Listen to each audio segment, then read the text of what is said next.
Khensa ku va mpfulele channel ya Matimba Emmanuel Maluleke YouTube channel. Kombela mi subscribe ku channel yi kota ku kula ku fana na ti-channel letin'wana. Ku na xivutiso xin'wana xi nga ta ni nga hleketangi ende na mina a ni nga swi voni. Lava va ni tivaka va ni vone ka tindhawu tin'wana sayiti ra ka Malamulele ne. Ingaku ni nga va ni tshame ndhawu liya close to ma 5 days.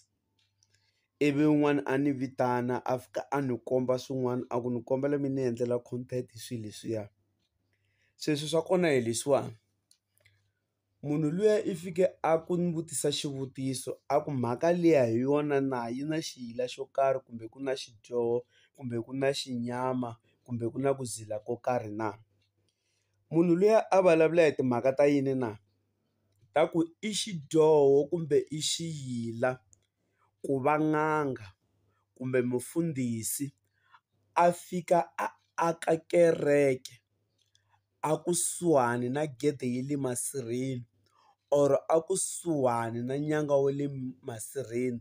Laha ni vulavula yini, ni vulavula hi tikereke letiya mi kuma ku loko hi ya ka tona va fika va hi nyika swileriso or va hi nyika titayele leswi van'wana mi swi pakisaka swona. Kumbe n'anga yo karhi, n'anga leyi mi kuma ku yi chalela vanhu yi thwasisa vanhu swin'wana hi swi vitana ku i govela.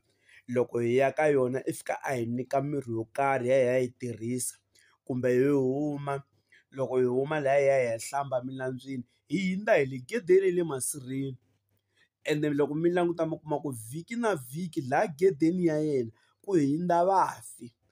A hi nge xikombiso mi kuma ku tiko rero every 2 weeks kumbe hi vhiki rero ku lahliwa munhu wun'we or vanhu vambirhi, kumbe en'hwetini ku lahliwa munhu wun'we or vanhu vanhu lavaya loko va hindza mintsumbu liya loko yi hindza yi hindza hi le gedeni laha n'anga liya or mufundhisi loyi a nyikaku vanhu titayele wa kandziya lahaya. A hi nge xikombiso hi loyi mufundhisi i huma ku xaveni ka titayele na swilo swo hambanahambana va swi tiva lava va ya ka tikereke letiya or n'wina mi ya ka vanhu va mpfuna.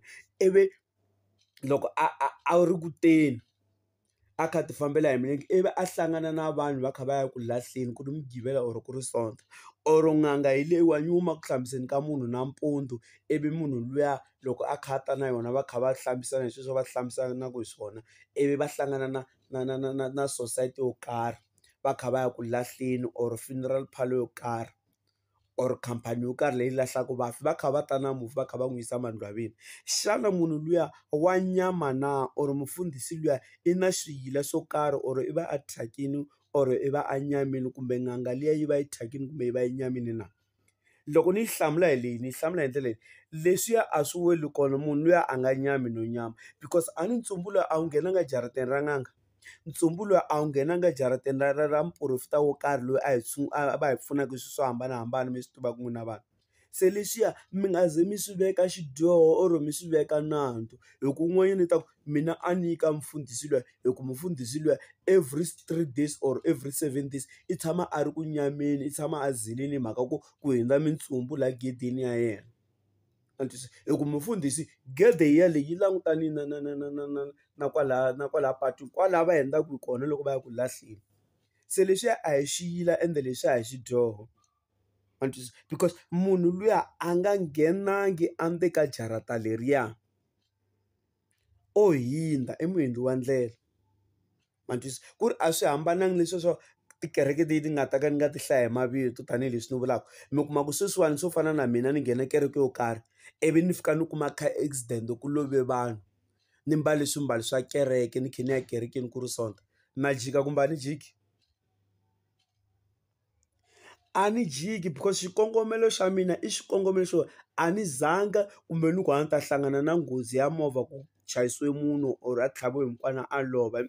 Ni ya mahlweni na riendzo ndzi ya ekerekeni. Se naswona leswiya wena loko u ri ke ni i hlangana na tona timovha letiya ti rhwale vafi va kha va ya ku lahleni kumbe ku love munhu ivi va ta ku n'wi rhwaleni ivi i hlangana na tona timovha letiya i khe i huma n'angeni va ku nyike mimirhi i ku mimirhi liya ya mina yi nyamini. Mimirhi liya a yi nge nyami total because xikongomelo xa wena a wu nga swi tivi ku laha i ya ku kona i ya hlangana na nghozi yo karhi ku ta va ku dlayiwe munhu or munhu a chayisiwe hi movha or munhu a love hi mavabyi i hlangana na movha leyi rhwala vafi va kha va yisiwa a muxareni or munhu luya a kha a ya ku lahliweni. se leswi a hi swi dyoho mi nga soli tin'anga na vaporofita lava tshamaka kusuhani na le masirheni danke na khensa ku va mi landzela channel ya Matimba Emmanuel Maleng YouTube channel.